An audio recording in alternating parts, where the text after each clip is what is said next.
Live with studios in Midland and Odessa, you're watching CBS7 First Alert News at 9 on the CW West Texas. We pour blue sand into cracks of sidewalks to really show that we won't let victims fall between the cracks. It's just another way of saying we see you and we're here for you.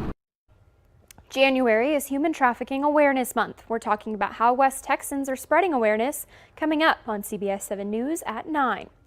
Thanks for joining us for CBS7 News on the CW, and thanks for joining us live on the CBS7 YouTube. I'm Lauren Munt, and we start tonight with a developing story out of Odessa. You're looking now at an act of vandalism at the Odessa City Hall. OPD says that the vandal used an ashtray receptacle to damage the glass doors located on the north side of the building. Currently, no arrests have been made, and there is minimal suspect information. The suspect is described as wearing a male wearing a dark-colored hoodie, jeans, black shoes, and a black backpack. Anyone with information is encouraged to contact OPD at 432-335-3333. Continuing to track crime now, according to ECISD, a 16-year-old Permian student was arrested this afternoon after she falsely reported a threat. ECISD says the student originally reported that someone airdropped her a threat about shooting up the school. It was later discovered that the threatening message was actually sent to the student by someone out of the state. This report started a police response that lasted for most of the day, and ECISD says this was a misuse of valuable resources, causing a lot of anxiety for the school and community. The student has been charged with false report, a Class B misdemeanor. And a Kermit man has pled guilty to possession and distribution of methamphetamine. Police chased Brian McGill when he did not stop for speeding and reckless driving. When the pursuit came to an end, a Winkler County Sheriff's officer found over 25 grams of crystal meth on him. McGill was sentenced to 9.5 years in prison for the drug charges, and he received an additional 2 years for violating his supervised release from a previous charge in Midland. And it was a heavy but hopeful atmosphere today at the Chris Kyle Memorial, where advocates joined together to honor the victims of human trafficking and aim for solutions to the problems in the Permian Basin. Those who attended poured blue sand into the cracks of the pavement to honor victims of human trafficking. Filling in the cracks of pavement not only symbolizes letting the victims slip between the cracks, but also them not being forgotten. It's a huge issue, almost like an epidemic, if you will, for the United States. But Texas is number 2 in the U.S. for reports of human trafficking, which is great that people are reporting it, but we don't want to be known as the second largest state that has this, this thing going on. Since starting in 2007, the National Human Trafficking Hotline has identified 7,804 cases of human trafficking in Texas. There were 19,051 victims identified in those cases. But this is modern slavery, and you're talking about people who have lost their rights, their civil rights, their way of life. They have no control over themselves, and this is happening not just in the entire world, but right here in the Permian Basin. We have some tragic numbers, and we have to look beyond the numbers and see the human beings that are suffering at the fate of these bad actors. And one, we need to catch these bad actors, and two, we need to free these folks. Today's event was hosted by Harmony Home and the Midland Rape Crisis Children and Advocacy Centers. In honor of Human Trafficking Awareness Month across the country, tune in to CBS7 First Alert News next Thursday, February 1st, for my special report, Picking Up the Pieces. We'll hear from a victim of human trafficking and organizations in the Permian Basin that help victims get jobs, a place to live, and hope for the future. My full special report will be next Thursday at 6 and 10 and right here at 9 on the CW. In the last couple of months, Odessa Fire Rescue has received multiple donations from local companies. In 2023, OFR received 22,000 calls for an emergency. And with the amount of ground that they cover, any funding helps. Apart from the money that they received from a local company, OFR will also receive additional funds from the American Rescue Plan Act and Phillips 66. Odessa Fire Rescue Chief Jason Cotton says that they have a very young department. Instead of having them watch and learn from the leaders at OFR, Chief Cotton says he'd rather send them outside to trainings and learn from other departments. We like to send our people to either conferences or leadership symposiums or hands-on trainings of things that they can learn, bring back here and teach the rest of our department. City leaders know that they're stretched thin with all the ground that they cover, which is why they set aside $1.6 million from ARPA funds that will help OFR with new equipment. hydraulic rescue tools, a new tender truck, and a Wilden brush truck. OFR also is looking for new cadets to join. If you'd want more information on their academy, you can visit our website, CBS7.com. We're going to talk your weather forecast now with meteorologist Sawyer McElroy. Sawyer, it's kind of cooled down a little bit this night. Yeah, temperatures today weren't too bad, but we are seeing some cooler temperatures out there tonight. Taking a look at our current temperatures across the state, 40s, 50s, and 60s. Closer to home, we're also seeing those 40s and 50s. 46 currently in Big Spring, 50 in Midland, 52 in Odessa, hanging on to 56 in Presidio. Winds overall not too bad, anywhere from being calm to about 5 miles per hour, so just a light breeze out there for us tonight. That's going to continue through tonight as well. Looking at satellite and radar, we do have some cloud cover across portions of the area, so we are starting to see those clouds building in. And as we head through tonight, going to be on the chilly side. However, not going to see those temperatures too bad as we head through the overnight hours. Those overnight lows only dropping into the upper 30s and low 40s. And as we look at our temperature trend, we're going to see some above normal temperatures ahead, minus Saturday when we have a cold front rolling through. But other than that, looking to see above normal temperatures, with temperatures even in the upper 60s by the end of the upcoming week. Thank you, Sawyer. In your education news, Forsan ISD has announced that it's closed its campuses district-wide. That was today and tomorrow. The district says that this closings are because 100 students are out sick and multiple staff members are also unable to work. The closure is in an effort to help students and staff get healthy. The district will use the closure to disinfect the school. And in Midland, Legacy High School is stepping up its efforts to prepare students for graduation. A couple of years ago, the campus started displaying certificates of seniors who met college, career, or military readiness requirements. In this year, more than 480 of those seniors have already completed requirements. This idea actually came from a group of us that wanted to celebrate the kids and wanted them to know what they were accomplishing towards the end of the year, but we wanted them to have something here and now. They'll get the cords when they graduate, but we wanted them to be able to brag about themselves now. And it's been a great way to motivate the students because they'll come out and look for their names. To get the recognition, students can finish one of the district's CTE programs or earn an industry-based certificate while earning dual credit from Midland College. Looking in the community now this morning, several Midland nonprofits came together for a resource fair to help low-income Midlanders and people experiencing homelessness. The fair was hosted by the Salvation Army of Midland and is also the site for Midland's Point in Time count that was earlier today. You'll remember that Point in Time survey, or PIT survey, is a number record of the amount of people experiencing homelessness.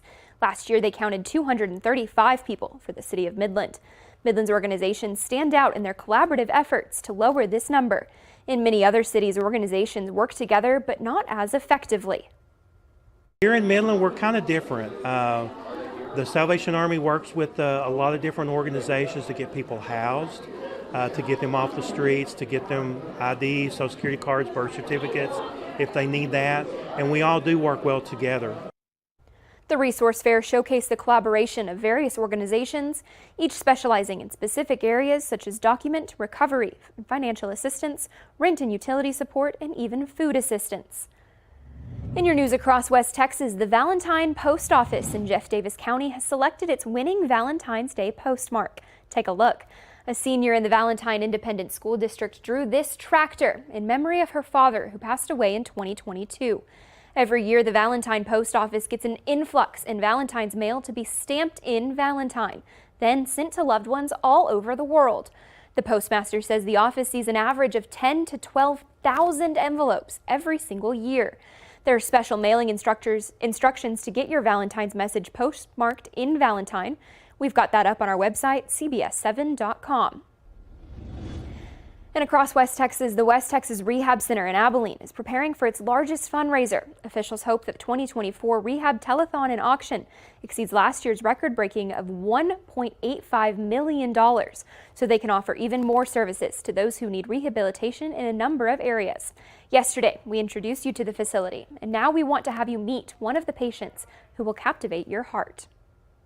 You're happy and you know it, clap your hands. She's like, what? What is she doing? What? This is Bella, 17 months old and much like any other toddler, except Bella was born with a hole in the back of her skull and part of her brain was exposed through that opening. That neural column is supposed to close in the womb. Hers didn't. So what that did is that left an opening in her skull. with that, like I said, she has polymicrogyra. So your brain naturally has like the little wavy lines in it, or the folds, as they call it.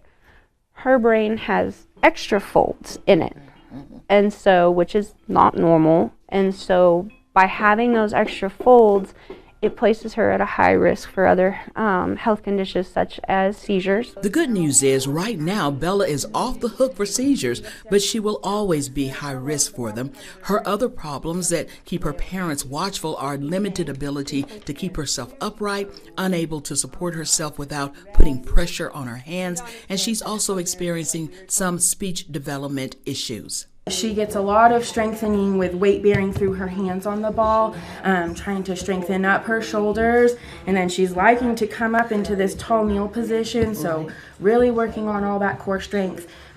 She's been doing really fantastic with it, and she loves to get up high and bounce. Mom says where other parents may think the things Bella does are status quo for a toddler, she and Bella's dad are ecstatic for every advancement. Doctors warned them their daughter would not be able to eat, drink, walk, or talk on her own, basically a quadriplegic. But Bella has defied the odds. She says Bella's condition makes them look at life differently. The hardest part about that whole meeting, they're like, you'll be lucky to get a couple years with her.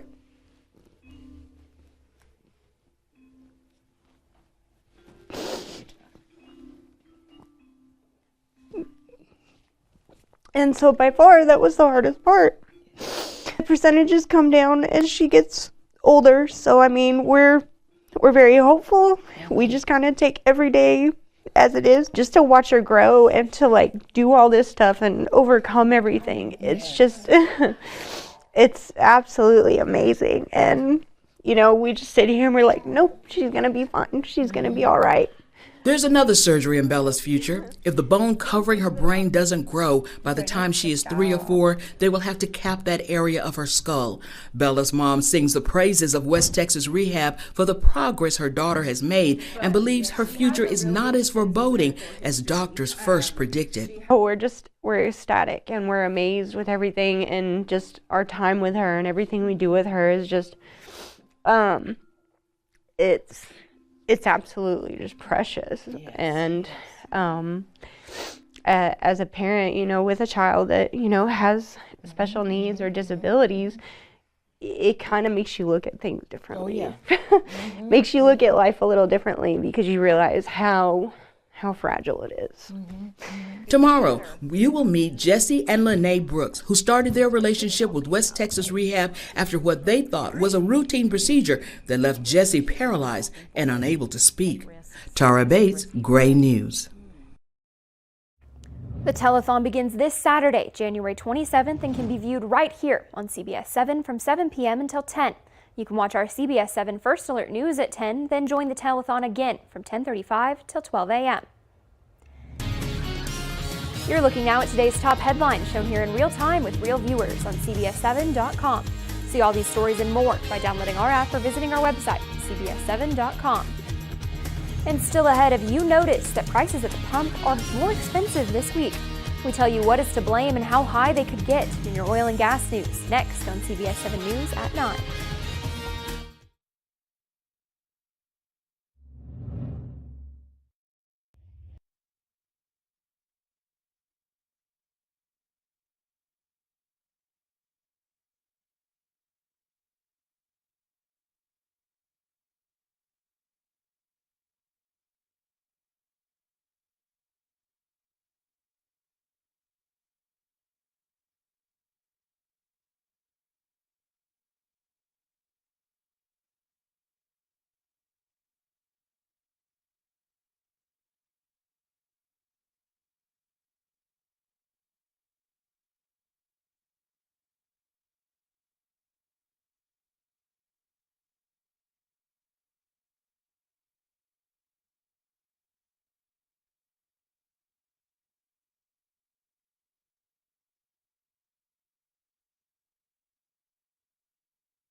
Higher crude oil prices are driving up price at the pump. That's according to AAA.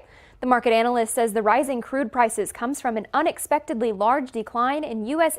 inventories and a drop in production last week due to the winter weather. While Texas is in the top 10 states in the U.S. for the lowest average gas prices, Midland and Odessa has some of the highest averages in the state. As of today, Odessa and Midland tie at number 2 in the state for most expensive gas, at an average of $2.96 per gallon in both cities. The state average is $2.76, and El Paso has the highest average price per gallon at $3.22. The Biden administration is reportedly considering an overhaul of the way federal agencies approve massive natural gas export projects. That's according to an environmental advocacy source who's familiar with the plans. The source also says the overhaul would essentially pause the approval of processes of the controversial gas export project called CP2.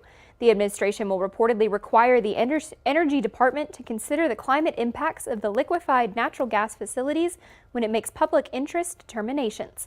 The Energy Department has never rejected a proposed natural gas project on these grounds, and the White House has declined to comment. Slight rain chances return for some for the early morning hours of Friday, but otherwise looking like a great end of the week and a great weekend ahead. I'll have all the details on what to expect coming up after the break.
Now, from the CBS7 First Alert Weather Center, here's meteorologist Sawyer McElroy. Happy Thursday, everybody. Hope you all enjoyed your day. It was another nice one across West Texas and Southeast New Mexico. Those highs reached into the 50s, 60s, and 70s across the state. And closer to home, we saw those highs in the 60s. 63 in Big Spring for today, 63 in Odessa as well, up to about 67 in Presidio, so a little bit warmer out there. Current temperatures still not terrible in the 40s and 50s across the region. 46 in Big Spring, 52 in Odessa, 54 in Presidio. Winds anywhere from being calm to about 10 miles per hour, so just a light breeze for us out there for our Thursday night. Looking at satellite and radar, we do have a little bit of cloud cover across portions of the region. Some partly cloudy skies out there, but quiet conditions. Looking at our weather makers, we're kind of between two systems right now. We had that trough yesterday that brought some rain, and we have another little bit of a disturbance rolling through late tonight into early Friday, and we'll kind of track that out here on Futurecast. By about 4 a.m., we start to see some rain pushing into parts of southeast New Mexico and parts of the northern Permian Basin. That will continue through the early morning hours of our Friday. And then seeing that clear up by about the noon hour, even some sunshine expected through the afternoon hours. Then the chance for some more showers for the Permian Basin once again tomorrow evening, but otherwise staying dry areas west of that. We also do have the chance for some fog once again early Friday morning. Not going to be quite as bad as we've seen the past couple of days, but it is there. So some patchy fog is possible across parts of the northern Permian Basin once again. So keep that in mind if you're out on the roads early tomorrow morning. For our Friday, going to be mild once again. Highs in the 50s and 60s. 62 in Odessa, 61 in Midland, 68 in Presidio. A little bit more sunshine the further southwest you head. For our CBS7 First Alert exclusive 10-day forecast, Saturday we have a little bit of a cold front rolling through, dropping those temperatures down into the 50s once again. It's a little bit of a cool start to the weekend, but Sunday going to be back up into the 60s, mild once again. Lots of sunshine for the weekend, so overall not looking too bad. And then as we head throughout the week, we are going to see those temperatures remaining in the 60s, even pushing that 70-degree mark Thursday and Friday with some upper 60s and some more rain chances. Very slight though as we head into next weekend, but otherwise looking like a decent week ahead with those highs above normal for this time of year, lots of sunshine and mostly quiet conditions through the extended forecast. Still ahead, if you've had a lingering cough, it might be time to head to your doctor. We look into the increase in patients complaining about a persistent cough next in your health headlines on CBS7 News at 9.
Coughs are very common this time of year with so many different viruses circulating, including the flu, COVID, RSV, and the common cold.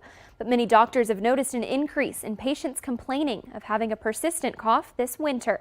Health experts say that if a cough has been lingering for more than 8 weeks, it's time to go to the doctor and make sure there isn't something else going on besides a post-infection cough, such as asthma, COPD, acid reflux, and other viral infections, a lung infection, or postnasal drip.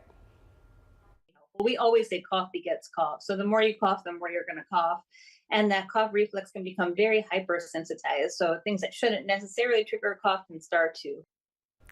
Pulmonologists say that hot beverages, over-the-counter medications, and thick cough syrup can all provide some relief so that the coughing doesn't get worse. And still ahead, some MISD students are making a splash as they just keep swimming to earn a spot at regionals. We congratulate these swimmers next on CBS 7 News at 9.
All right, before we go, the Midland Legacy boys swim team are District 2-6A champions. It's the first time that the Rebels have won the title in 50 years. Wow. Several other Rebels and Midland High Bulldogs brought home individual district championships. Athletes who finished top 6 in their event will advance to regionals. That'll be in a few weeks, also at COM in Midland. Thank you, MISD, for the pictures from today's meet, and congratulations to all the winners. That's a great accomplishment. It is over 50 years. That's Yeah. a long time, and great that the 2024 boys swim team was able to do that. Oh That's yes, awesome. it is 2024. I keep Yes. writing 2023 still. We're into 2024 now. We've been in it for about a month. But good news is the end of January is looking pretty good with those temperatures. Some slight rain chances for early tomorrow morning for the Permian Basin and parts of southeast New Mexico. Temperatures going to be in the 50s and 60s across the extended forecast, even pushing some upper 60s Thursday and Friday of the upcoming week. So maybe even seeing some 70s across the area. Not really going to feel like the end of January. Actually, at that point, well, it'll be February, but that's just semantics there. But otherwise, looking like a great week ahead. All right, looking like some nice temperatures there. Thanks for watching CBS 7 First Alert News at 9 on the CW. We've got more news coming up tonight on CBS 7 News at 10.